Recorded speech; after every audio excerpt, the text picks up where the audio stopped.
Hello and welcome to HMTV digital. కోట్ల మంది భారతీయుల దశాబ్దాల కళ నెరవేరబోతోంది. అయోధ్యలో రామమందిరం నిర్మాణాన్ని పూర్తి చేసుకుని ప్రారంభోత్సవానికి సిద్ధమవుతోంది. ఈ నెల 22న అయోధ్య రామ మందిరం ప్రతిష్టాపన కార్యక్రమం జరుగుతుంది. 22/1/2024న.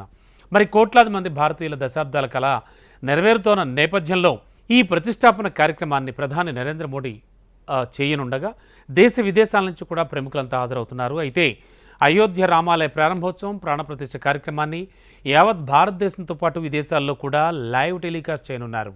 అమెరికా న్యూయార్క్ నగరంలోని ప్రసిద్ధ టైమ్స్ స్క్వేర్లో కూడా ఈ లైవ్ చేయనుండడం విశేషం. ప్రస్తుతం ఉన్న సమాచారం ప్రకారం ఈ వేడుకను వివిధ దేశాల్లో ఉన్న భారత రాయబార కార్యాలయాల్లో కూడా ప్రసారం చేస్తారు. ప్రాణ ప్రతిష్ఠ కార్యక్రమానంతరం ప్రధాని మోడీ ప్రసంగిస్తారు.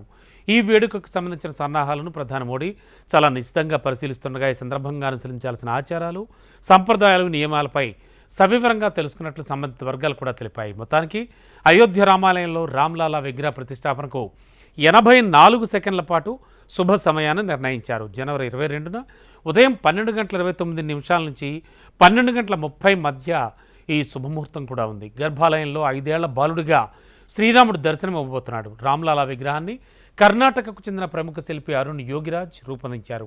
అదే సమయంలో ప్రస్తుతం చిన్న ఆలయంలో ఏర్పాటు చేసిన విగ్రహాన్ని పాత విగ్రహంతో పాటు గర్భాలయంలో ప్రతిష్ఠించనున్నారు.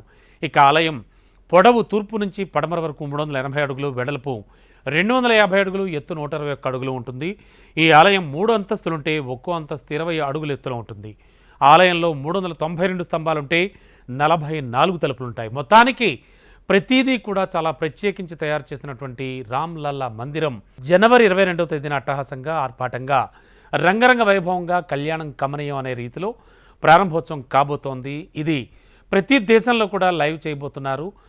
న్యూయార్క్లో ఉన్న టైమ్స్ స్క్వేర్లో కూడా దీని లైవ్ ప్రసారాలు ఇవ్వబోతున్నారు.